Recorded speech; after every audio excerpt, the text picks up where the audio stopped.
क्यों जरूरी है मन को नियंत्रित करना? गौतम बुद्ध से जाने मन को जानने के 6 चरण। मन को नियंत्रित करना जरूरी होता है क्योंकि अशांत मन हजारों सवालों का घर होता है। गौतम बुद्ध की इस कहानी से जानिए मन को शांत करने और जानने का तरीका। माइंड बहुत चंचल होता है, इसलिए वह अशांत रहता है और मन में जब तक अशांति रहेगी व्यक्ति हजारों सवालों से घिरा रहेगा। व्यक्ति को जब तक मन में चल रही सवालों के जवाब नहीं मिलेंगे उसका मन अशांत ही रहेगा। लेकिन मुख्य प्रश्न यह है कि मन को नियंत्रित कैसे किया जाए और मन को कैसे समझा जाए। गौतम बुद्ध की इस कहानी में उन्होंने मन को जानने के लिए 6 चरणों के बारे में बताया गया है। शुरुआती 5 चरणों को जाने बिना आप मन को नहीं समझ सकते हैं। जानते हैं इस कहानी के बारे में। मन को जानने से जुड़ी गौतम बुद्ध की कहानी। एक बार एक व्यक्ति गौतम बुद्ध के पास गया और पूछा कि मन को नियंत्रित करने का पहला चरण क्या है। बुद्ध कहते हैं अपने मन को समझने का पहला चरण है इसके द्वारा दिए गए लालच की व्यर्थता को देखना। क्योंकि जब मन अशांत होता है तो कई तरह के लालच देता है। जिसने मन द्वारा दिए इन लालचों को पहचान लिया उसने मन को समझ लिया। फिर व्यक्ति बुद्ध से पूछता है लेकिन हमें ये कैसे पता चलेगा हमारा मन हमें लालच दे रहा है और वह लालच व्यर्थ है। इसका जवाब देते हुए बुद्ध कहते हैं अनुभव से। मनुष्य मन के लालच से जिस कार्य को अतिपूर्वक करता है उसमें उसे हानि ही होती है और हानि के बाद ही उसे अनुभव भी होता है। जैसे जिसने वास्तव में ये देख लिया कि नशा करना केवल दुख है वह नशा मुक्त होना शुरू कर देगा। जिसने जान लिया कि ईर्ष्या से खुद का नाश होता है वह ईर्ष्या से मुक्त हो जाएगा। मन को समझने का यही पहला चरण है। बुद्ध बताते हैं मन को जानने का दूसरा चरण। व्यक्ति बुद्ध से पूछता है यदि व्यक्ति पहले चरण से यह जान जाता है कि वह मन द्वारा दिए लालचों के कारण दुखी है तो फिर दूसरा चरण क्या है। बुद्ध कहते हैं खोज पर निकलना।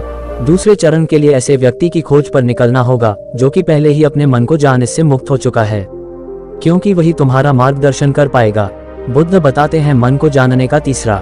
व्यक्ति कहता है लेकिन ऐसे व्यक्ति की पहचान कैसे होगी। बुद्ध कहते हैं यही तीसरा चरण है। सुनना ही अपने मन को समझने का तीसरा चरण है। व्यक्ति कहता है क्या इसे देखकर पता नहीं किया जा सकता।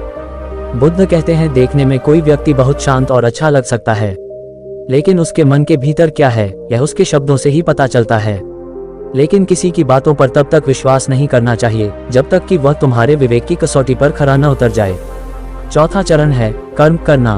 बुद्ध कहते हैं कर्म ही मन को समझने का चौथा चरण है।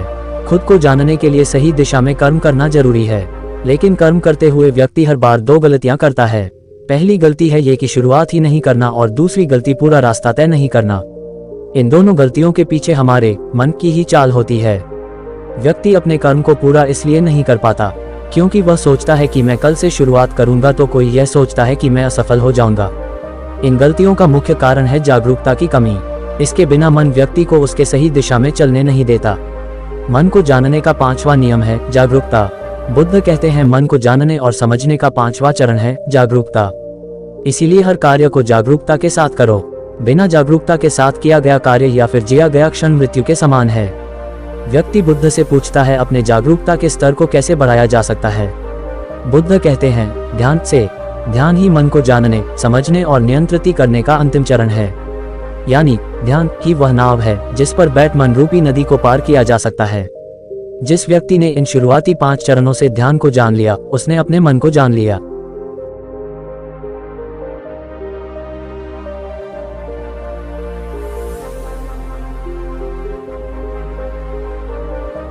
लाख कोशिशों के बाद भी सफलता क्यों नहीं मिलती। सद्गुरु कहते हैं कि बचपन से ही माँ बाप पढ़ाई में सफलता हासिल करने के लिए कड़ी मेहनत करने की सलाह देते हैं। अगर आपको कोई भी काम करना है तो उसमें कड़ी मेहनत करनी चाहिए। लेकिन अगर आप कड़ी मेहनत के साथ कोई भी काम करेंगे तो आपका जीवन एक गधे जैसा बन जाएगा। कलयुग में कर्म ही प्रधान होता है। बिना मेहनत किए कुछ भी हासिल नहीं होता है। कहा जाता है जो जितनी मेहनत करेगा उसे उतना ही अच्छा फल प्राप्त होगा। लेकिन कई बार कड़ी मेहनत के बाद भी मन मुताबिक फल की प्राप्ति नहीं होती है। कोई इसे लेकर अपनी किस्मत को दोष देता है तो कोई सफलता पाने के लिए और भी ज्यादा मेहनत करने लगता है। कहीं तो कोई कमी हो ही जाती है जिस कारण सफलता नहीं मिल पाती है। सद्गुरु जग्गी वासुदेव से जानिए कि आखिर व्यक्ति की कड़ी मेहनत के बाद भी सफलता क्यों नहीं हासिल हो पाती। सद्गुरु कहते हैं कि बचपन से ही माँ बाप पढ़ाई में सफलता हासिल करने के लिए कड़ी मेहनत करने की सलाह देते हैं। अगर आपको कोई भी काम करना है तो उसमें कड़ी मेहनत करनी चाहिए। लेकिन अगर आप कड़ी मेहनत के साथ कोई भी काम करेंगे तो आपका जीवन एक गधे जैसा बन जाएगा। किसी ने आपसे यह नहीं कहा कि खुशी के साथ काम करो।